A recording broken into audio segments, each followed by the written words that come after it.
Hello everyone and welcome to part 3 of my train building tutorial. And here I have brought here two different models. And if you read the title of this video, you'll know what it's about. But first thing we're going to do is take a look at these two models. Right here is one of the first Thomas models I've done. And right here is the latest one that I've done. As you can see, there's a massive difference. And point being, don't give up. It might take a little while to, get better, but that's what this tutorial's, gonna be about. Getting better and learning how to do certain things. You can see a bunch of differences already. I mean, just colors, the different parts. This one doesn't have buffers, this one does. Stuff like that. Just various things that could be improved on, and were improved on actually. But now that we got that out of the way, let's go ahead and move on to the tutorial part. Now we're going to be doing some pistons. So let's start. First, let me ungroup these so that we can duplicate them. So first things first, take this piece right here and bring it out here like that. Same thing on the other side. And then we're going to do like that. So this is going to be our kind of rod kind of thing. It's going to do the same thing on the other side. Making sure to keep that nice symmetry going. Then we're going to take this part, bring this out here like that, and bring that right here like that. And then we're going to bring this forward probably. It's weirdly sized, so. Alright.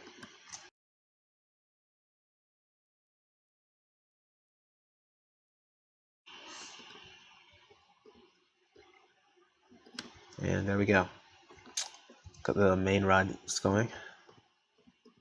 Now there's a few things we're going to do. Since we're using welds for the unanchored version, I'm gonna do like this and remove those.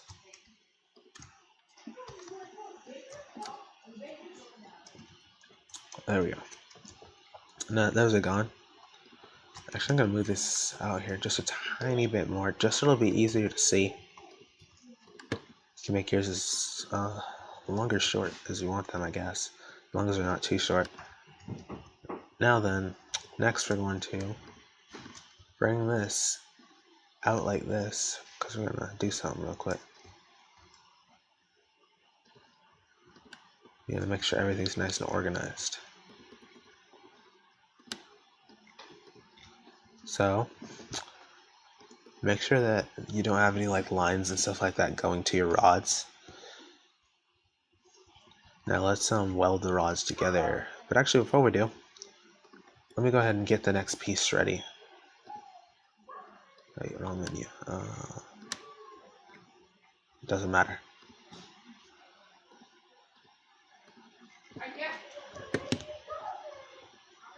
And then now we can take this, bring that out here just like that.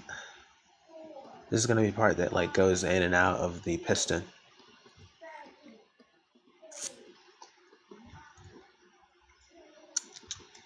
Just make sure it's in there. It looks nice. And yeah, we're going to do it just like that. Duplicate this and bring this over here, because I kind of already did that.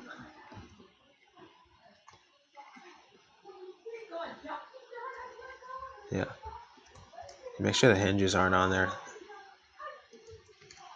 Alright, so then we're going to bring these two pieces right here up to our desired piston height. Just like that. Let's say we want them like up here like this. Now we're going to duplicate these two pieces right here, bring them out like just like that. Now we're going to start welding things together. Weld that part to that part. I'm gonna weld that to that. Then I'm gonna weld this to this and this to that. Welding is a bit tedious, but you'll get used to it. Besides, we're gonna be abandoning it soon, actually. Now we're gonna do it like that. I'm gonna take it on here to this little menu right here. We're gonna do cylindrical. Now make sure you get this right in the middle, and just like that. Same thing on the other side. Basically, the way constraint work is they force a certain part to go to a certain place. Now, next we're going to take this part right here and group it. Take that there and pop it on there just like that. Grouping is optional, you don't have to. It's just a good habit so you can keep everything nice and organized. Alright, next we're going to take a hinge constraint, go down here to this point right here, then we're going to put that up there just like that, and make sure that it's just like that. Make sure it's like not like too far away or too close. Now I'm gonna go over here and do the same thing on the other side, starting down here at this piece right here, keeping that symmetry, and then that should work perfectly just like that. You can group that. And these pieces right here, since they're not attached to anything, we're actually going to weld this right here to the base, and weld this part right here to the base.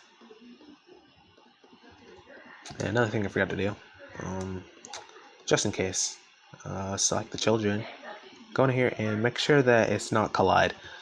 If it is, then when this piece goes forward, it's going to hit this thing right here. Or like, per se, you have a piston or something like that, it's going to like hit the piston and not going to go in. So if everything's going good, let's check to make sure I did everything correctly. And everything looks good, so we're going to test it out. Hopefully I didn't forget anything. And now we're going to go into play mode and test this out.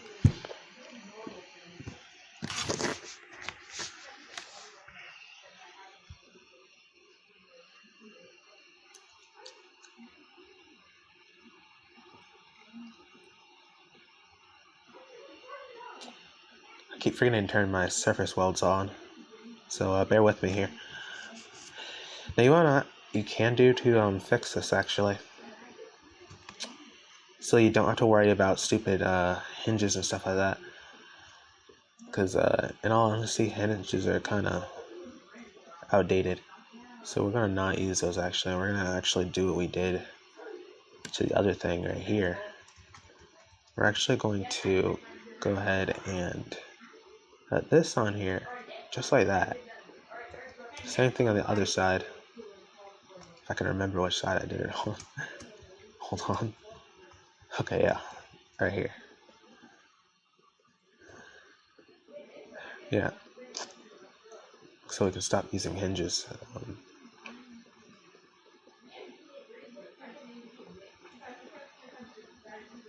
Alright. Let me double check everything. Now let's go into play mode and test it.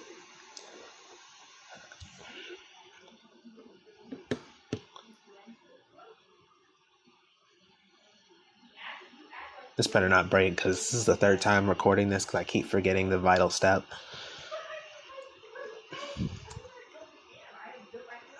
Hold on, I forgot to weld one of the rods on.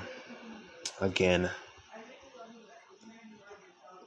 This one right here. I forgot to weld that to that. Let me double check on the other side as well. Yeah, I kind of forgot. Or it just got disconnected or something. Not sure. I'm not recording this again, so.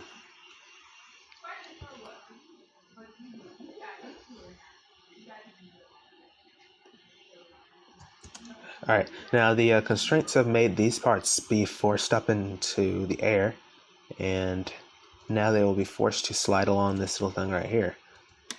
And there you go. This has just taught you how to do rods. Piston rods at that. You know, it moves nice and smooth. You know. Yep.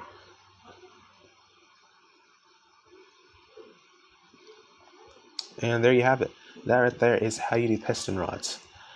Now, in the later tutorial, we're gonna keep going and we're gonna advance onto valve gear and all that crap like that. It's gonna be painful. So, you know, don't give up because it's gonna be hard. You're probably gonna mess up a lot, but that's what this tutorial is for, to teach you how to do it in the most easy way possible. You know, nothing too complex. You know, you can actually decorate it and stuff like that just the way you want it.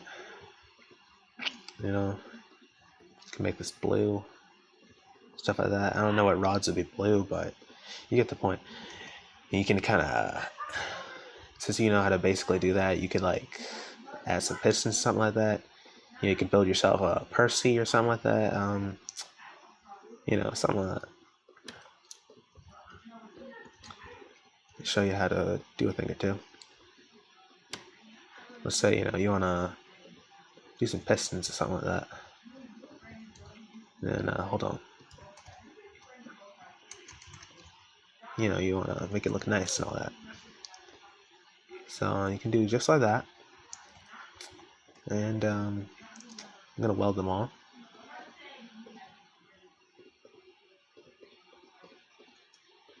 You can decorate it. You can put some parts on and stuff like that, because most locomotives are pretty simple. The larger ones are the ones you have to worry about with the valve gear and stuff like that. It's pretty basic. But a couple more tutorials and you should know everything you need to know. So I'll see you in the next tutorial, and this has been Mike in.